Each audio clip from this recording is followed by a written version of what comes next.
একবার ভাবুন কেমন হবে আপনি মরুভূমিতে ঘুরতে গিয়ে দেখলেন সেটা আসলে একটি সমুদ্র, অথবা আপনি সমুদ্রে ঘুরতে গেলেন কিন্তু সেটা আসলে মরুভূমিতে পরিণত হয়ে গেছে। কেমন হবে তাহলে? আর এমনই ইউনিক এবং ইন্টারেস্টিং কনসেপ্ট নিয়ে তৈরি আজকের এই মুভিটি। আর এটি 2024 সালে মুক্তি পাওয়া সেরা সার্ভাইভাল মুভি। আর আজকের মুভির গল্পটা শুরু হয় এক বিশাল সমুদ্রের মাঝখানে একটি বোটকে দেখিয়ে। এই বোটে মোট 4জন মানুষ রয়েছে, যাদের মধ্যে একজনের নাম জুলি এবং তার স্বামী টমি, এবং একইভাবে তাদের একটি মেয়ে সন্তান রয়েছে যার নাম কেসি, এবং একটি ছেলে সন্তান রয়েছে যার নাম বেন। আর আজকের দিনটা বেনের জন্য একটি স্পেশাল দিন, কারণ আজ তার জন্মদিন, এবং এই জন্মদিন পালন করার জন্য তার পুরো ফ্যামিলি সমুদ্রের মধ্যে ঘুরতে বেরিয়েছে। আসলে টমের কাছে কোনো টাকা পয়সার অভাব নেই, তাই সে তার সন্তানের জন্মদিন একটু অন্যরকমভাবে পালন করতে চায়। তাই সে প্ল্যান করেছে আজকে রাতে সে সমুদ্রের মাঝেই তার ছেলের জন্মদিন পালন করবে। সে সবার প্রথমে এই বোটটিকে সমুদ্রের মাঝে দাঁড় করিয়ে দেয় এবং তার ছেলেকে নিয়ে আনন্দের সাথে ফিশিং করতে শুরু করে দেয়। একইভাবে তার মেয়ে অর্থাৎ কেসি মনের শান্তিতে গান শুনতে ব্যস্ত থাকে, এবং একমাত্র জুলিয়া থাকে যে এই সমুদ্রে সাঁতার কাটতে শুরু করে দেয়। কিন্তু কিছুক্ষণের মধ্যেই জুলিয়া অদ্ভুত কিছু অনুভব করে। যেমন সে লক্ষ্য করে সমুদ্র ঠিক তেমন উত্তাল নয় যেমনটা সাধারণত হয়ে থাকে। একইভাবে তার কেন জানি মনে হয় জলগুলো একটি নির্দিষ্ট দিকে বয়ে চলেছে, এবং এমনটা হওয়ার কারণে সে সাঁতার কাটতে চাইলেও সে একই দিকে এগিয়ে যাচ্ছে যেদিকে সে যেতে চাইছে না। অন্যদিকে একই সময় আমরা দেখতে পাই বোটের মধ্যে যে কম্পাসটা রয়েছে সেটাও ক্রমাগত ঘুরে চলেছে, যেন দেখে মনে হচ্ছে এই কম্পাসটা নষ্ট হয়ে গেছে। এখন জুলি হাজার চেষ্টা করেও যখন সে বোটের দিকে আসতে পারে না, সে চিৎকার করতে শুরু করে দেয়। টমি, যে কিনা তার সন্তানকে নিয়ে ফিশিং করতে ব্যস্ত ছিল, সে হঠাৎই একটি চিৎকার শুনতে পায়। সে বোটটা ভালোভাবে দেখে এবং সে লক্ষ্য করে বোটে সবাই রয়েছে, শুধুমাত্র তার স্ত্রী জুলিয়া নেই। সে সঙ্গে সঙ্গে তার নাম ধরে চিৎকার করতে শুরু করে দেয়, এবং আবারও সে একটি চিৎকার করা গলার আওয়াজ সমুদ্রের মধ্য থেকে শুনতে পায়।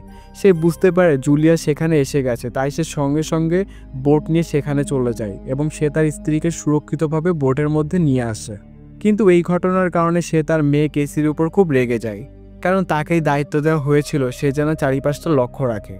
আসলে সে ফোনে গান শুনতে এতটাই ব্যস্ত ছিল যার কারণে তার বাবার দেওয়া কাজটা সে করতে ভুলে গিয়েছে। যাই হোক, এখন এই সব কিছু আগের মতো হয়ে গেছে, তাই সন্ধ্যা হলে এরা জন্মদিনের আয়োজন শুরু করে দেয়।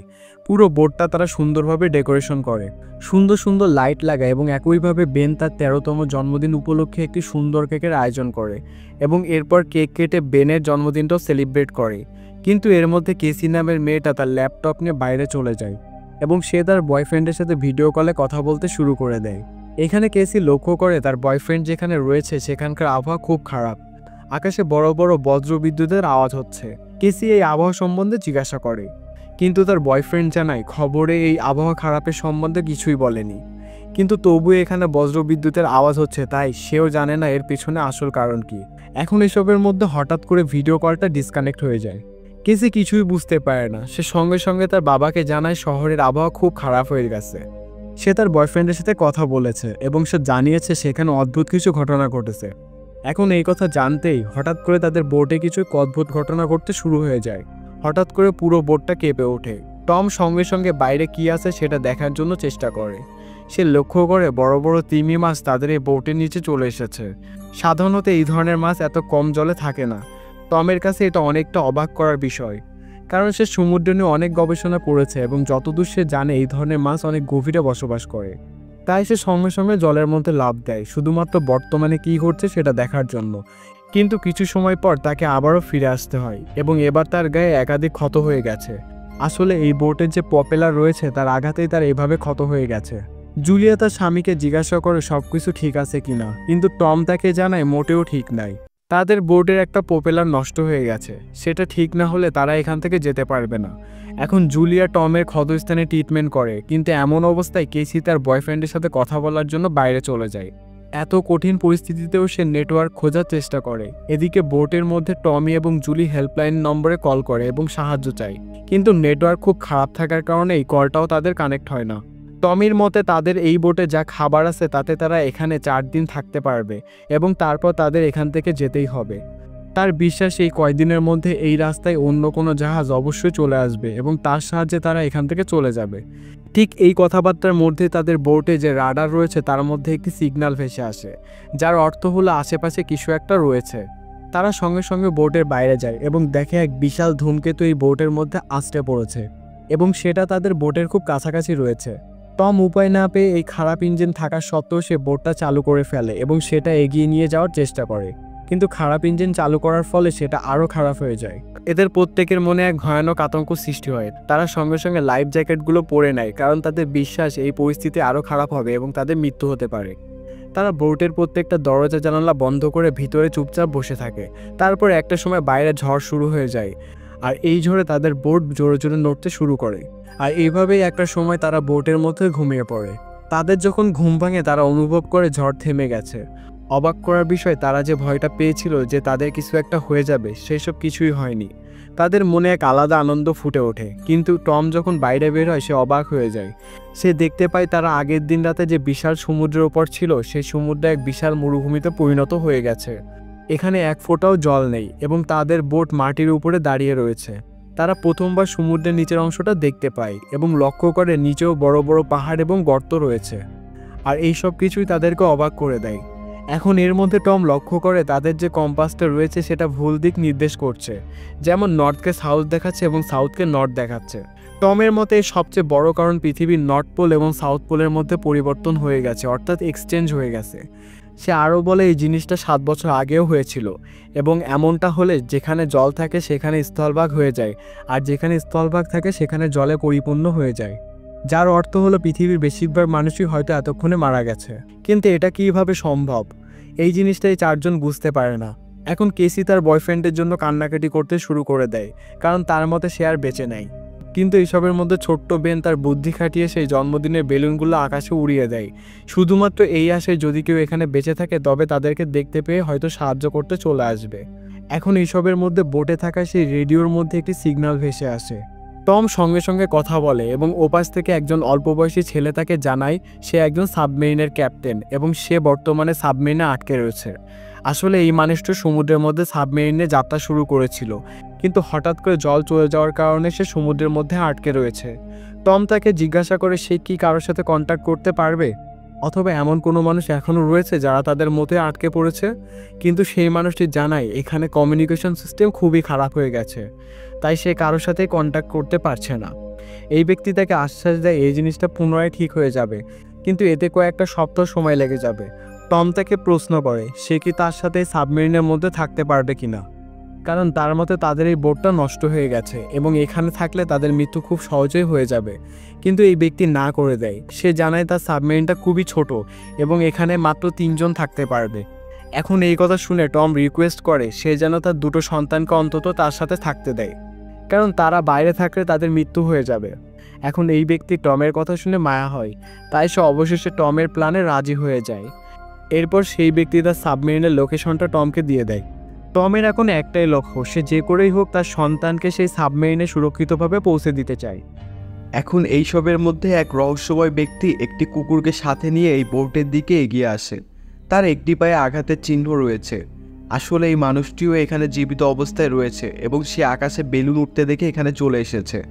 মানুষটি সবার প্রথমে টমের কাছে আসে এবং খাবার জন্য জল চায়। টম তাকে কথা মতো জল খেতে দেয়, কিন্তু পরের মুহূর্তে এই মানুষটি তার হাতে থাকা ধারালো অস্ত্র দিয়ে টমের ওপর আঘাত করে।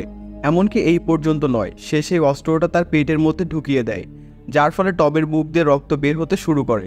জুলিয়া যে দূর থেকে এইসব কিছু দেখছিল সে ভয়ে চিৎকার করে ওঠে, কিন্তু সেই মানুষটি এখানেই থামে না। সে এরপর টমের গলার মধ্যে সেই অস্ত্র দিয়ে আঘাত করে এবং অবশেষে টমের মৃত্যু হয়ে যায়। এরপর সেই মানুষটি সেই অস্ত্র দিয়ে জুলিয়াকে তাড়া করে। জুলিয়া কোনো রকমের দৌড়াতে দৌড়াতে সে বোটের মধ্যে তার 2 সন্তানকে নিয়ে লুকিয়ে পড়ে। সে নিজের চোখের সামনে তার স্বামীকে মরে যেতে দেখে তার মধ্যে এক ভয়ানক আতঙ্ক সৃষ্টি হয়ে গেছে, তাই সে এখন তার 2 সন্তানকে যে করেই হোক রক্ষা করতে চায়। সে সবার প্রথমে তার 2 সন্তানকে একটি লকারের মধ্যে বন্দি করে ফেলে এবং কেসির হাতে একটি বন্দুক ধরিয়ে দেয় এবং বোঝায় পরিস্থিতি যদি খুবই খারাপ হয়ে যায় তবে সে যেন এই বন্দুক ব্যবহার করে নিজের জীবন রক্ষা করে। এরপর জুলিয়া এই বোটের টয়লেটে গিয়ে লুকিয়ে পড়ে, কিন্তু দরজা দেওয়া সত্ত্বেও এই মানুষটি দরজা ভেঙে এই বোটের মধ্যে ঢুকে পড়ে। সে সবার প্রথমে খাবার খুঁজতে শুরু করে দেয় এবং প্রতিটা খাবার সে খেয়ে ফেলে। এমনকি মানুষটি এখানেই থামে না, সে আরও একবার খুঁজতে শুরু করে দেয় এবং একটা সময় সে টয়লেটটা দেখতে পায়। জুলিয়া বুঝতে পারে তাকে কিছু করতেই হবে, তাই সে হাতে একটি অস্ত্র নিয়ে রেডি হয়ে যায় এই মানুষটিকে মার্ডার করার জন্য। তখন এই মানুষটি টয়লেটে প্রবেশ করে, কিন্তু সে লক্ষ্য করে সেখানে জুলিয়া নেই, কারণ জুলিয়া এই টয়লেটে একটি ভাঙা অংশ দিয়ে বাইরে বেরিয়ে গেছে। এই রহস্যময় ব্যক্তি এই জিনিসটা বুঝে ফেলে, তাই সেও এই ভাঙা অংশ দিয়ে বাইরেটা ভালোভাবে দেখতে শুরু করে দেয়। এমন অবস্থায় জুলিয়া তার নিঃশ্বাস বন্ধ করে চুপচাপ বসে থাকে, কারণ সে জানে এই মানুষটি যদি তাকে দেখতে পায় তবে তার মৃত্যু নিশ্চিত। কিন্তু হয়ে যায় তার উল্টো। এখানে সেই মানুষটির কুকুর চলে আসে এবং কুকুরটি দেখা মাত্র আওয়াজ করতে শুরু করে দেয়। জুলিয়া কোনো উপায় না পেয়ে সে তার ধারালো অস্ত্র দিয়ে কুকুরটিকে মেরে ফেলে। এখন এই চিৎকার শুনে মানুষটি বাইরে বেরিয়ে আসে এবং সে দেখে তার কুকুরটি মরে পড়ে আছে। এদিকে জুলিয়া লুকিয়ে লুকিয়ে সেই বোর্ডের ভিতরে আবারও প্রবেশ করে এবং সেই রহস্যময় মানুষটিকে মেরে ফেলার চেষ্টা করে, কিন্তু মানুষটি তার চাইতে অনেক বেশি চালাক থাকে। তাই সে খুব সহজে জুলিয়াকে আবদ্ধ করে ফেলে এবং এরপর থেকে ইচ্ছামতো মারধর করতে শুরু করে দেয়। এই সব কিছুই কেসি সেই লকারের মধ্য থেকে দেখছিল। সে সঙ্গে সঙ্গে তার মাকে রক্ষা করার জন্য লকার থেকে বেরিয়ে তার বন্দুক দিয়ে সেই রহস্যময় মানুষটিকে লক্ষ্য করে গুলি করে, কিন্তু এই বন্দুকটা একটা ফ্লেয়ার গান ছিল, যার কারণে এই গুলি ফায়ার করার কারণে বোটের মধ্যে আগুন লেগে যায়। এখন জুলিয়া তার 2 সন্তানকে নিয়ে এখান থেকে পালাতে শুরু করে দেয়, কিন্তু সেই রহস্যময় ব্যক্তি এই গুলির আঘাতে আহত হলেও তার মৃত্যু হয় না। সে আবারও তাদেরকে ফলো করতে শুরু করে দেয়। ছোট্ট বেন সবার প্রথমে তার বাবার কাছে ছুটে যায় এবং তার জ্ঞান ফেরানোর চেষ্টা করে, কিন্তু সে এটা জানে না যে তার বাবা অনেক আগেই মারা গেছে এবং এই নির্মম পরিবেশে তারা বর্তমানে একা রয়েছে। জুলিয়া তার কাছে ছুটে আসে এবং তাকে জড়িয়ে ধরে কাঁদতে শুরু করে দেয়। এমন অবস্থায় সেই রহস্যময় ব্যক্তি আবারও তাদের দিকে এগিয়ে আসে। জুলিয়া তার প্রয়োজনীয় জিনিসপত্রগুলো নিয়ে নেয় এবং তার 2 সন্তানকে নিয়ে এখান থেকে পালাতে শুরু করে দেয়। এমন অবস্থায় সেই বোটে আগুন লেগে এক ভয়ানক বিস্ফোরণ হয়ে সেটা ধ্বংস হয়ে যায়। জুলিয়া সবার প্রথমে একটি বড় পাহাড়ের পিছনে লুকিয়ে পড়ে। সেখানে একটি নির্দিষ্ট জায়গায় কিছু পরিমাণে জল জমেছিল। তারা সবার প্রথমে সেই জল পান করতে শুরু করে, কিন্তু সমস্যা হলো এই জলের স্বাদ খুবই বাজে এবং নোংরা ছিল, তাই এতে তাদের শরীর আরও অসুস্থ হয়ে যায়। এখন এমন অবস্থায় বেন নিজেকে দোষারোপ করতে শুরু করে দেয়, কারণ তার মতে সে সেই বেলুন আকাশে উড়েছিল বলেই আজ এই মানুষটি এখানে চলে এসেছে এবং সে তাদেরকে মেরে ফেলতে চায়। কিন্তু জুলিয়া তাকে শান্ত করে এবং বোঝায় এর পেছনে তোমার কোনো হাত নেই, বরং এই মানুষটি একজন পাগল এবং সে যা খুশি করতে পারে। এখন এই কথাবার্তার মধ্যে জুলিয়া লক্ষ্য করে সেই মানুষটি আবারও তাদের দিকে এগিয়ে আসছে, তাই সে তার সন্তানকে নিয়ে আবার ওইখান থেকে পালাতে শুরু করে দেয়। কিছুটা যেতেই বেন কিছু মৃত মাছ দেখতে পায়, যেগুলো সমুদ্রের জল শুকিয়ে যাওয়ার কারণে এখানে আটকে পড়েছে। বেন খুবই উৎসাহের সাথে সেই মাছগুলো উল্টে পাল্টে দেখতে শুরু করে দেয়, কিন্তু তখনই জুলিয়ার চোখ চলে যায় সেই পাগল মানুষটির দিকে, যে তাদের দিকে এখনও এগিয়ে আসছে। তার চোখ মুখ দেখে একটা জিনিসই মনে হচ্ছে যে সে তাদেরকে এখনই মেরে ফেলতে চায়। জুলিয়া তার 2 সন্তানকে নিয়ে দৌড়াতে শুরু করে দেয়। কিছুটা যেতেই জুলিয়া এবং তার 2 সন্তান বেশ কিছু প্লাস্টিকের বোতল দেখতে পায়। আসলে সমুদ্রের সব জিনিসই এখানে রয়েছে, শুধুমাত্র জল এখান থেকে ভ্যানিশ হয়ে গেছে। ছোট্ট বেন এই দৌড়াদৌড়ি করতে করতে সে হাঁপিয়ে যায়, তাই জুলিয়া তার কাছে থাকা জলটুকু তাকে খেতে দেয়। এখন এমন অবস্থায় জুলিয়া ও কেসির মধ্যে ঝামেলা শুরু হয়ে যায়, কারণ জুলিয়ার মতে এই বোতলে অনেকটাই জল ছিল, কিন্তু কেসি সেই জল অপ্রয়োজনীয় জিনিসে নষ্ট করে ফেলেছে। একইভাবে কেসি মনে করে সে এখানে আটকে পড়েছে শুধুমাত্র তার বাবা মায়ের কারণে, কারণ তাদের প্ল্যান ছিল এখানে তারা জন্মদিন সেলিব্রেট করবে, আর এইভাবে তাদের দুজনের মধ্যে এক বড়সড় ঝামেলা শুরু হয়ে যায়। কিন্তু বর্তমান পরিস্থিতি এমন পর্যায়ে চলে যাচ্ছে যেখানে ঝামেলা করা সম্পূর্ণ বোকামি, তাই এরা শান্ত হয়ে আবারও তাদের যাত্রা শুরু করে দেয়। জুলিয়া দূরে একটি ধ্বংস হয়ে যাওয়া প্লেন দেখতে পায়। আসলে এই প্লেনটা অনেক আগেই এই সমুদ্রে আসতে পড়েছিল, কিন্তু বর্তমানে জল ভ্যানিশ হয়ে যাওয়ার কারণে তারা এই ধ্বংসাবশেষ চোখের সামনে দেখতে পায়। এখন এই প্লেনটা তাদের কাছে আশ্রয় নেওয়ার জন্য খুবই ভালো একটা জায়গা, তাই জুলিয়া এবং তার ফ্যামিলি এই প্লেনের মধ্যে ঢুকে পড়ে।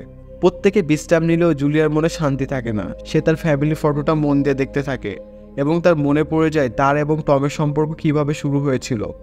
আসলে জুলিয়া একজন ডাক্তার এবং টমের সাথে তার এই প্রফেশনের কারণে দেখা হয়েছিল, আর সেটা হলো একদিন টম সমুদ্রে সাঁতার কাটতে কাটতে তার পায়ে চোট লেগে যায় এবং তারপর সে ডাক্তার দেখাতে গেলে জুলিয়ার সাথে তার প্রথমবার পরিচয় হয়। সেখান থেকে তাদের সম্পর্ক তৈরি হয়েছিল, কিন্তু বর্তমানে টম তাদের সাথে নেই এবং সে আর ফিরেও আসবে না। জুলিয়া তার হাজবেন্ডের বলা একটি কথা এখনও মনে রেখে দিয়েছে, আর সেটা হলো প্রত্যেকটা সমস্যার কিছু না কিছু সমাধান অবশ্যই থাকে। তাই এই আশাতেই তারা এই ধ্বংস হয়ে যাওয়া প্লেনে অপেক্ষা করতে থাকে। এখন রাত হলে কেসি বাইরে থেকে অদ্ভুত কিছু শব্দ শুনতে পায়। সে আস্তে আস্তে বাইরে যায় এবং চারিপাশটা ভালোভাবে লক্ষ্য করে, কিন্তু সে পিছনে দেখতে ভুলে যায়। আর ঠিক তখনই পিছন থেকে সেই রহস্যময় মানুষটির হাতে অস্ত্র নিয়ে এগিয়ে আসে। সে প্রায় কেসির উপর আঘাত করবে, ঠিক তখনই জুলিয়া পিছন থেকে ছুটে আসে এবং সেই মানুষটিকে ধারালো অস্ত্র দিয়ে ক্রমাগত আঘাত করতে শুরু করে দেয়, যেন দেখে মনে হয় এইসব কিছু জুলিয়া আগে থেকেই প্ল্যান করে রেখেছে। এবং তার হাজব্যান্ডের মৃত্যুর প্রতিশোধ সে এই মানুষটিকে মার্ডার করে নিয়ে নেয়। এরপর বাকি রাতটা তারা সেই ধ্বংস হয়ে যাওয়া প্লেনের মধ্যেই কাটিয়ে দেয়। সকাল হলে তারা যখন প্লেন থেকে বাইরে বের হয়, তারা দেখতে পায় সেই রহস্যময় মানুষের মৃতদেহ খুবই বাজে অবস্থায় পড়ে রয়েছে। তার শরীরের প্রত্যেকটা জায়গায় আঘাতের দাগ রয়েছে, যে আঘাতগুলো কোনো মানুষ করেনি বরং কোনো জীবজন্তু করেছে, এবং সেই জীবজন্তুটা আসলে কি তারা সেটা বুঝতে পারে না। জুলিয়া বুঝতে পারে এখান থেকে চলে যাওয়াই বেটার হবে, তাই সে এক মুহূর্ত সময় নষ্ট না করে সে তার ফ্যামিলিকে নিয়ে আবারও এগোতে শুরু করে দেয়।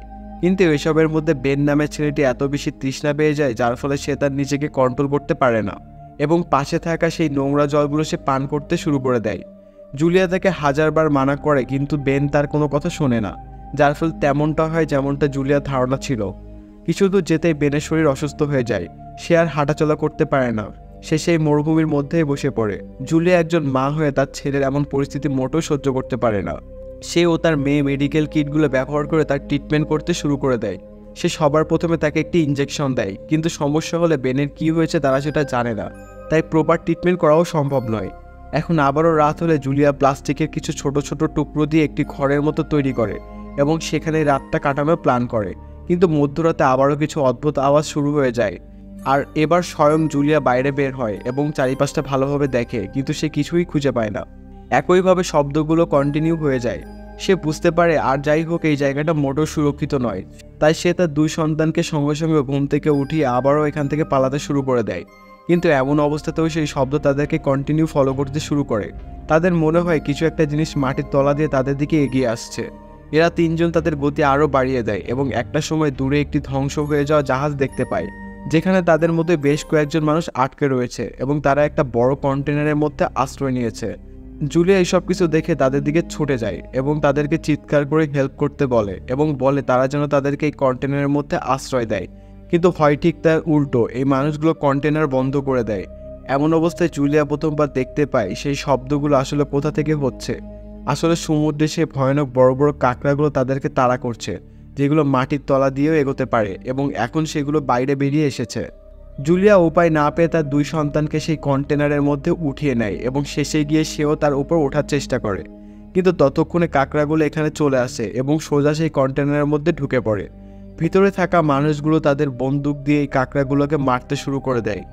এদিকে জুলিয়া কন্টেনারের উপরে উঠে পড়ে, কিন্তু কাঁকড়ার সংখ্যা অনেক বেশি থাকে, যার ফলে নিচের মানুষগুলো তাদের বন্দুক দিয়েও এদেরকে মারতে পারে না। একটা সময় এই কাঁকড়াগুলো তাদেরকে টুকরো টুকরো করে খেয়ে ফেলে, আর এখান থেকে আমরা বুঝতে পারি সেই রহস্যময় মানুষের মৃতদেহ এই কাঁকড়াগুলো টুকরো করেছিল। এদিকে জুলিয়া লক্ষ্য করে তার পায়ে একটি কাঁকড়া কামড়ে দিয়েছে এবং তার বিষে তার শরীরে যন্ত্রণা শুরু হয়ে যায়। একটা সময় তার এই দুর্বল শরীর নিয়ে সে অজ্ঞান হয়ে যায়। তার যখন জ্ঞান ফেরে সে দেখে তার পাশে তার দুই সন্তান নেই, তারা কোথায় চলে গেছে। সে সঙ্গে সঙ্গে উঠে দাঁড়ায় এবং চিৎকার করতে শুরু করে দেয়। তারপরে যখন সে খুঁজে পায় না, সে কন্টেনার থেকে নিচে নেমে চারিপাশটা দেখতে শুরু করে দেয়। আসলে এই দুইজন খাবারের সন্ধানে বেরিয়েছিল এবং তার মায়ের এমন চিৎকার শুনে তারা সঙ্গে সঙ্গে ছুটে আসে। জুলিয়া সবার প্রথমে নিচে পড়ে থাকা বন্দুক এবং বিভিন্ন ধারালো অস্ত্রগুলো কালেক্ট করে নেয়। একইভাবে একটি রেডিও পড়ে থাকে, যার সাহায্যে তারা সেই সাবমেরিনে বসে থাকা মানুষটির সাথে কন্ট্যাক্ট করার চেষ্টা করে। তাদের এই চেষ্টায় সফলতা চলে আসে। জুলিয়া সবার প্রথমে সেই মানুষটিকে বোঝায় তারা বর্তমানে কেমন পরিস্থিতিতে রয়েছে এবং কাঁকড়াগুলো তাদের ওপর কিভাবে অ্যাটাক করছে। সে মানুষটি তাকে জানায় তার ওপরও ঠিক একই রকম কাঁকড়া অ্যাটাক করেছে এবং সেও বর্তমানে আহত রয়েছে। কিন্তু এই মানুষটি তাদেরকে আশ্বাস দেয় এবং বোঝায় এই কাঁকড়া এবং সমুদ্রের জীবগুলো এখানে চলে এসেছে, যার অর্থ হলো খুব শীঘ্রই নর্থ পোল এবং সাউথ পোলের মধ্যে আবারও এক্সচেঞ্জ হবে এবং জল পুনরায় ফিরে আসবে, তাই তাদের বেঁচে থাকার সম্ভাবনা এখনও রয়েছে। এই মানুষটি তাদেরকে এখনই সাবমেরিনের দিকে আসতে বলে এবং এই বলে সে আকাশে একটি ফ্লেয়ার গান দিয়ে ফায়ার করে এবং জুলিয়া এই ফায়ার খুব সহজেই দেখতে পেয়ে যায়। তারা তিনজন সঙ্গে সঙ্গে সেদিকে এগোতে শুরু করে। প্রথমে তারা মরুভূমির মতো খোলা রাস্তা পার করে এমন একটা জায়গায় পৌঁছায় যেখানে সমুদ্রের শৈবালগুলো শুকিয়ে গেছে এবং এর মধ্যে দিয়ে খুবই দুর্গন্ধ বের হচ্ছে। আর এই জিনিসগুলো তাদের মোটেও সহ্য হয় না, কিন্তু তবুও তারা সামনের দিকে এগিয়ে যায়। একটা সময় এর চাইতে আরও বড় বিপদ দেখা দেয়। তারা যেই সরু পাথরের মধ্যে দিয়ে যাচ্ছিল, ঠিক তার ওপর দিয়ে বড় বড় পাথর তাদের ওপর পড়তে শুরু করে। জুলিয়া কোনো রকমে তার দুই সন্তানকে রক্ষা করে, কিন্তু এমনটা করতে গিয়ে একটা পাথর তার গায়ে আছড়ে পড়ে এবং সে সেখানেই পড়ে যায়। জুলিয়ান এরকম আঘাতের কারণে তার শরীরে আর কোনো শক্তি থাকে না, কিন্তু সে যে করেই হোক তার দুই সন্তানকে রক্ষা করতে চায়। তাই সে কেসিকে দায়িত্ব যায় সে যেন তার ভাইকে নিয়ে এখনই সেই লোকেশনে চলে যায় যেখানে সাবমেরিনের মানুষটি রয়েছে। কেসি তার মায়ের কথায় রাজি হয় না, কারণ এমনটা করলে তার মা এখানে আটকে পড়বে এবং তার মার মৃত্যু হয়ে যাবে। কিন্তু পরিস্থিতি এতটাই খারাপ হয়ে যায় যার ফলে তাকে তার মায়ের কথা শুনতে হয় এবং তার ভাইকে নিয়ে সে সাবমেরিনের উদ্দেশ্যে যাত্রা শুরু করে দেয়। কিছু সময়ের মধ্যেই তারা সে সাবমেরিনের কাছে পৌঁছে যায়। এখন সে এবং তার ভাই এই সাবমেরিনের ভেতরে ঢুকবে, কিন্তু তার দরজা খুঁজে পায় না। কিছুক্ষণ পরে তারা সে সাবমেরিনে থাকা মানুষটিকে দেখতে পায়, যে বর্তমানে বাইরে দাঁড়িয়ে রয়েছে। সে কেসিকে বলে এখানকার সে বড় বড় কাকড়া তার উপর অ্যাটাক করেছে, যার ফলে তার মৃত্যু এখনই হয়ে যাবে। তাই তারা যেন এই সাবমেরিনের মধ্যে ঢুকে পড়ে। এখন এই কথা শুনতেই কেসির মাথায় নতুন আইডিয়া আসে। সে জানে এই সাবমেরিনে মোট 3 জন মানুষ থাকতে পারে এবং এই মানুষটি যদি মৃত্যু হয়ে যায় তবে সে তার মাকেও এখানে নিয়ে আসতে পারবে। তাই তার মাকে বাঁচানোর জন্য এর চাইতে বড় সুযোগ সে আর কখনোই পাবে না। তাই সে সোজা সেই দিকে দৌড়াতে শুরু করে দেয় যেদিকে তার মা আটকে পড়েছে। এদিকে জুলিয়া যেই পাথরের মাঝে আটকে পড়েছিল সেখানে সেই বড় বড় কাঁকড়াগুলো চলে এসেছে। জুলিয়া তার কাছে থাকা শর্টগান দিয়ে এক এক করে সেই কাঁকড়াগুলোকে মারতে শুরু করে দেয়, কিন্তু এর সংখ্যা অনেক বেশি থাকে, যার ফলে বারবার গুলি চালালেও তাদেরকে আটকাতে পারে না। তারা ক্রমাগত তার দিকে এগিয়ে আসতে শুরু করে। জুলিয়া একটা সময় বুঝতে পেরে যায় সে আর বাঁচবে না, তাই সে গুলি চালানো বন্ধ করে দেয় এবং ঠিক সেই মুহূর্তে পেছন থেকে কেসি এখানে চলে আসে। সে তার মাকে এই পাথরের মধ্য দিয়ে বের করে এখান থেকে নিয়ে যায়। এরপর এরা দুজন সোজা সাবমেরিনের কাছে চলে আসে, কিন্তু এত কিছু করেও সেই কাঁকড়াগুলো তাদের পিছন ছাড়ে না, তাদেরকে ফলো করতে করতে সাবমেরিনের কাছেও চলে আসে। আর এখানে তারা প্রথমবার দেখতে পায় এই কাঁকড়াগুলো আসলে কতটা পরিমাণে রয়েছে। তারা লক্ষ্য করে তাদের চারপাশে কাঁকড়া ভরে গেছে। এরা 3 জন সঙ্গে সঙ্গে সাবমেরিনের ভিতরে ঢুকে তার গেটটা লক করে দেয়। তারপরের মুহূর্তে তারা সেই জিনিসটা দেখতে পায় যার জন্য তারা এতক্ষণ ধরে অপেক্ষা করছিল, আর সেটা হলো সমুদ্রের জল পুনরায় ফিরে আসে। এরা 3 জন সঙ্গে সঙ্গে তাদের সিট বেল্ট শক্ত করে লাগিয়ে দেয়, কিন্তু এত কিছু পরেও এই সমুদ্রের জলের ঢেউ তাদেরকে অজ্ঞান করে দেয়। এই ঢেউয়ের কারণে পুরো সাবমেরিন খুব বেশি দুলতে থাকে এবং তারা অজ্ঞান হয়ে যায়। এদের 3 জনের যখন জ্ঞান ফেরে তারা লক্ষ্য করে সাবমেরিন একটি নির্দিষ্ট জায়গায় থেমে গেছে। তারা ভয়ে ভয়ে বাইরে বের হয় এবং দেখতে পায় তারা সমুদ্রে নেই, বরং সমুদ্রের পার্শ্ববর্তী একটি শহরের কোনায় চলে এসেছে। আসলে এই শহরটা বর্তমানে প্রায় ধ্বংস হয়ে গেছে, কারণ সমুদ্রের জল ভ্যানিশ হয়ে যাওয়ার পর এই শহর ডুবে গিয়েছিল, যার কারণে শহরের প্রত্যেকটা জিনিস ধ্বংস হয়ে গেছে এবং এই শহরে একটা মানুষও বেঁচে নেয়। অর্থাৎ এই 3 জন এই শহরে সম্পূর্ণ একা, কিন্তু তবু এই 3 জনের মনে আনন্দ থাকে, কারণ এমন একটা জায়গা যেখানে তারা জীবিত থাকতে পারবে এবং রহস্যময় কোনো জিনিসই তাদের উপর অ্যাটাক করবে না। আর এই মুভিটা এখানেই শেষ হয়ে যায়। যদিও মুভির মেইন কনসেপ্ট অর্থাৎ সাউথ পোল এবং নর্থ পোলের এক্সচেঞ্জ কীভাবে সম্ভব সেই সব কিছু এখানে দেখানো হয়নি, কিন্তু মুভির বাকি জিনিসগুলো সম্পূর্ণ ইউনিক ছিল। তো আশা করছি আপনার ভালো লেগেছে। কমেন্ট করে জানাতে পারেন আপনার মতামত। আবারও দেখা হবে নতুন একটি ভিডিওর সাথে, নতুন একটি গল্পের সাথে। আজকের মতো এখানেই। সবাই ভালো থাকবেন। ধন্যবাদ।